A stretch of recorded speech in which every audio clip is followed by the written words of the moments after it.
반갑습니다. 오늘 본문의 말씀은 야고보서 2장 24절에서 26절까지인데 제가 26절 한 절만 말씀을 드리겠습니다. 야고보서 2장 26절입니다. 영혼 없는 몸이 죽은 것 같이 행함이 없는 믿음은 죽은 것이니라. 아멘. 오늘 설교 말씀의 제목은 행함이 없는 믿음은 죽은 믿음이다. 이 말씀으로 저와 여러분 은혜 받는 이 시간 되시기 원합니다. 우리가 하나님을 믿잖아요. 하나님의 음성을 들어요. 하나님의 음성을 듣고도 내 마음이 강팍하여져서 그 강팍한 그대로 내 승질, 내 성품, 강팍한 마음 그대로 자기가 깨닫지도 못하고 회개하지도 않는 사람들 보면은 늘 우리 주변에서 보면은 생활고에 시달려요. 맨날 뭐가 없어, 뭐가 없어, 뭐가 없어, 뭐가 없어. 맨날 없어. 나 좀 도와줘, 나 좀 도와줘, 나 좀 도와줘. 나 좀 후원해줘, 나 좀 후원해줘. 그래요. 그거 왜 그런가? 하나님은 부유하신데, 하나님은 부자인데, 하나님은 전지전능하신데, 하나님은 우주 만물을 창조하셨는데, 하나님은 우리가 풍요롭게 살기를 원하시는데, 하나님은 에덴 동산에 먹을 것 마실 것 풍요롭게 하나님이 주셨는데 왜 인간들이 그럴까요? 거기에서 오늘 답변을 드리겠습니다.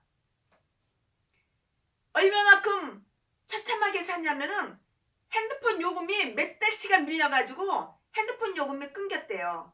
그래가지고 제가 어저께 50만 원을 갖다가 핸드폰 요금 내라고 갖다 줬어요. 갖다 주면서 제가 뭐라고 얘기를 했냐면은 그 상품 좀 조금 바꿔. 부드럽고 온유하고 겸손한 마음으로 조금 바꿔달라고 하나님 앞에 기도를 해. 그리고 조금 겸손하게 조금 온유하게 상품을 강팍한 마음을 좀 바꿔봐. 그렇게 얘기했더니 기분이 나쁘다며 펄쩍펄쩍 뛰고 그까짓 핸드폰 요금 50만 원 그거 내주면서 기분 나쁘게 그따위 소리냐 하냐고 막 그러는 거예요. 참 이거 정말 한심한 인간 아니에요? 아이고 저런 것도 믿는 자라고 사역한다고 제가 속으로 그냥 그러고 말았습니다. 여러분 이 교만병 착각병에 걸린 사람들을 보세요. 교회에 나와서 예배 드린다고 교회에 나와서 예배 시간에 앉아있다고 다 하나님의 자녀라고 생각하고 그거 착각입니다. 이 교만병 착각병 걸린 사람은 대부분 보면은 성령을 다 소멸했어요. 믿음을 다 소멸해가지고 바닥에 놨어요. 하나님은 주시기를 원하셔요. 하나님은 잘 되기를 원하셔요. 다들 그러게 안 되는 거야. 하나님 원망하지 말고 내 탓을 해야지. 내 탓을. 이거 강팍한 마음을 회개하고 버리기를 변화받기를 원합니다. 여러분 이 교만병 착각병에 걸린 사람은 자기가 자기를 볼 줄은 몰라요. 자기가 자기를 바라보는 그 눈이 열려있지가 않아요. 이 착각병 교만병에 걸린 사람은 하나님의 음성을 그렇게 말씀을 전해주시는데 하나님의 음성을 듣고도 강팍하여서 그 강팍한 것을 깨닫지를 못하고 회개할 마음도 없어요. 회개 자체가 안 돼요. 찢어지게 가난뱅이로 살면서도 맨날 돈 없어 후원해줘 동양 구걸만 하면서 그런 사역자들이 얼마나 많습니까? 그런 목자들이 얼마나 많아요. 그러면서 깨닫지를 못해요. 그 인생 죽는 날까지 그냥 그렇게 살다가 그냥 지옥 가는 거예요. 이 온유가 없어요. 온유가. 예수 믿으면 내가 변화받아가지고 온유가 있어야 돼요. 온유가. 겸손이 있어야 돼요. 이 겸손과 온유가 얼마나 중요한지 몰라요. 이 깨달음이 없어요. 이 착각병 걸린 사람들은 마음이 강팍한 사람들은 깨달음이 없어요. 왜? 자기가 자기 볼 줄은 모르고 자기가 올바른지 착각을 하기 때문에 깨달음이 없는 거예요. 예수 그리스도는 온유하시고 겸손하시고 강팍함이 없어요. 그런데 대체 우리들은 왜 예수 그리스도를 사랑한다 하고 예수님을 믿는다 그리고 이렇게 예배당에 와서 앉았는데 우리는 도대체 예수 그리스도는 닮은 데가 없고 왜 마귀만 닮을까요? 왜 마귀만 닮았냐고. 왜 마귀 닮아가지고 마귀하고 똑같은 짓거리만 하냐고. 예수 믿으면은 예수님의 성품을 닮아야 되는데 예수님의 성품을 닮아야지. 선하신 예수님의 성품 온유 겸손을 닮아야지. 고통 해방돼요. 고난 해방돼요. 근심에서 해방돼요. 초조해서 해방돼요. 찢어지게 가난한 거에서 벗어나요. 여러분, 우리 성품을 바꿉시다. 이 근성은 마귀의 근성을 갖고 있고 몸뚱이는 예배당에 왔어. 예배당에 앉아있어. 이 사람 저 사람 심판만 하고 있어. 감독이야. 자기 자신이 강팍한 거는 볼 줄은 몰라. 자기 자신은 올바른지 알아. 자기 자신은 예수 잘 믿는지 알아. 자기 자신은 당장 죽으면 천국 갈 줄 알아. 자기 자신은 성령이 충만한지 알아. 착각병, 교만병, 내가 있나 없나 내 스스로 내 자신을 점검하는 이 시간 되기를 바랍니다. 여러분,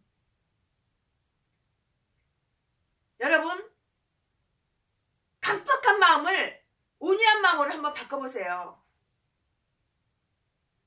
우리 예수님 닮읍시다. 마태복음 3장 10절을 보니까 이미 도끼가 나무 뿌리에 놓였으니 좋은 열매를 맺지 아니하는 나무마다 찍어서 불에 던지우니라 이렇게 말씀했어요. 우리는 열매를 맺어야 돼요. 예수님을 믿어, 살아계신 하나님을 믿어. 왜 열매를 못 맺습니까? 하나님이 시키는 대로 하라는 대로 하면은 열매를 맺을 수 있어요. 온유하고 겸손해 보세요. 왜 열매를 못 맺습니까? 우리 그 마귀의 성품을 바꿔서 마귀의 성품을 변화시켜서 예수 그리스도의 성품으로 바꿔보세요. 안 되는 게 없어요. 형통해요. 하나님은 부자인데 왜 우리는 이렇게 고난 가운데 있느냐고요. 그 사람이 아무리 속임수에 능통하고 거짓말에 능통해서 아무리 자기를 포장하고 속여가지고 이장수를 쓰고 이선자 노릇을 하여도 그 사람의 열매를 보면은 그 사람의 삶을 알 수가 있어요. 열매는 개판이야. 열매는 아무것도 없어. 열매는 더러운 똥밖에 없어. 열매는 허공에다 대고 주여 주여 하는 것밖에 아무것도 없어. 열매라고 눈에 보이는 거 아무것도 없어. 눈에 보이지 않는 것도 없어. 열매는 없어. 그것은 하나님의 성품을 담지 않았다는, 강팍한 마음으로 살았다는, 악한 마음으로 살았다는, 내 깨와 내 야근 수단과 거짓과 이선으로 살았다는 그 증거입니다. 마태복음 3장 7절을 보니까 요한이 많은 바리새인과 사두개인의 세례를 베푸는데 오는 것을 보고 이르되 독세의 자식들아, 누가 너희를 가르쳐 임박한 진노를 피하라 하더니 8절 그러므로 회개에 합당한 열매를 맺고 라고 그렇게 말씀을 하셨어요. 자기가 독세의 자식인 걸 몰라요. 저와 여러분, 지금 이 시간 이 설교 말씀을 듣는 여러분, 내가 독사의 자식이 아닌가? 내가 독사의 자식인가? 스스로 자기를 점검해 보세요. 의로운 척, 선한 척, 착한 척, 아무리 이장을 하고 이손을 떨어도 하나님은 다 아셔요. 우리에게는 선한 열매가 있어야 돼요. 성령의 열매가 있어야 돼요.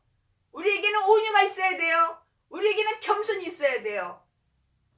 하나님의 성품을 닮아야지 영혼이 잘 돼야지 범사가 잘 되는 거야. 영혼은 개판 5분 전이야. 믿음도 개판 5분 전이야. 근데 범사가 잘 되기를 바래. 그러니까 아무 열매가 없는 거야. 그러니까 맨날 깡통 차고 구걸이나 하고 다니는 거야. 하나님은 부자인데 왜 맨날 구걸하고 다니냐고. 맨날 후원해달라고 한 푼 도와주십시오. 사람들 마음에 동정심이나 사고 왜 그때 이런 인생을 사냐고. 하나님 망신시키지 맙시다. 하나님은 사랑의 하나님이에요.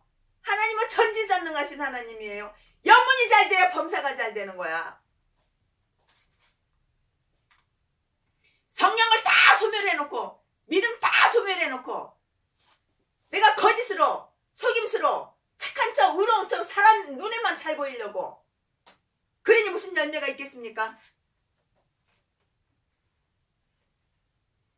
여러분 내 영혼이 청결하게 삽시다.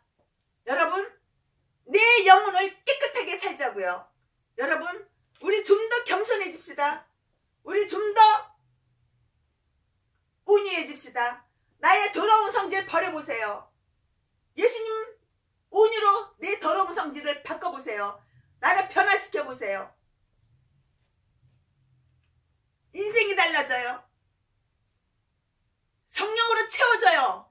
성령이 부으심을 받아요. 우리가 아브라함의 자손이면 우리가 아브라함의 자손이라면 그에 합당한 열매를 맺어야 돼요. 말로는 입술로는 나 아브라함의 자손이야. 나 아브라함의 자녀야. 나 아브라함의 자손이야. 이렇게 말은 해놓고 나 예수님의 자녀야. 나 예수님의 제자야. 말은 그렇게 해놓고 합당한 열매는 없어요. 의롭게 올바른 양심으로 살아야지만 아브라함의 축복을 우리도 받는 거예요. 행실은 악한 행실만 해놓고 축복받기를 원해? 아브라함의 축복도 하나님의 언약 아래 순종할 때에만 축복을 받는 것입니다. 여러분 이 세상에 공짜 없어요. 무엇이 우리 삶 가운데 중요합니까? 여러분 합당한 회개의 열매를 맺는 게 제일 중요해요. 우리 합당한 회개의 열매를 맺읍시다. 회개 없이는 축복이 없어요. 회개 없이는 영혼이 잘 되지 않아요. 회개 없이는 영혼이 잘 되고 범사가 잘 되지 않아요. 우리 하나님의 말씀을 다시 상고해 봅시다. 하나님의 말씀은 분명히 우리에게 상처를 줘요. 양심의 가책을 줘요. 괴로움을 줘요. 그러나 그 말씀을 순종할 때에 그 말씀을 순종하고 복종할 때에 나를 죽이고 나를 버리고 나를 내려놓고 그 말씀에 순종할 때에 분명 열매로 바뀝니다. 여러분 요한복음 15장 2절 말씀을 보니까 물은 내게 있어 과실을 맺지 아니하는 가지는 아버지께서 이를 제버리시고 무릇 가시를 맺는 가지는 더 가시를 맺게 한다고 맺게 하여 깨끗하게 하느니라 이 말씀을 주셨어요. 없는 자는 자꾸 뺏겨 더 뺏겨. 있는 자는 하나님이 더 주시고 더 주시고 더 주시오. 왜 그럴까요? 말씀이 있잖아요. 물은 내게 있어 가시를 맺지 아니하는 가지는 아버지께서 이를 제버리시고 무릇 가시를 맺는 가지는 더 가시를 맺게 하여 깨끗게 하시느니라 이렇게 하나님 말씀하셨잖아요. 주님 말씀은 세상의 방식과 달라요. 하나님의 말씀과 이 세상 방식은 달라요. 하나님의 방법과 이 세상 방법은 달라요. 하나님 뜻에 순종하고 하나님 말씀에 복종하고 나를 변화시키고 내가 변화되고 내가 바뀌어져야지만 열매를 주렁주렁 맺는 것입니다. 여러분 왜 11조 하고 교회에서 열심히 사람들에게 하나님께서 독자의 자식들아 너희가 하나님의 심판을 피할 줄 아느냐 이렇게 말씀하셨나요? 왜 그랬을까요? 회개에 합당한 열매가 없기 때문입니다. 회개를 했다면은 회개에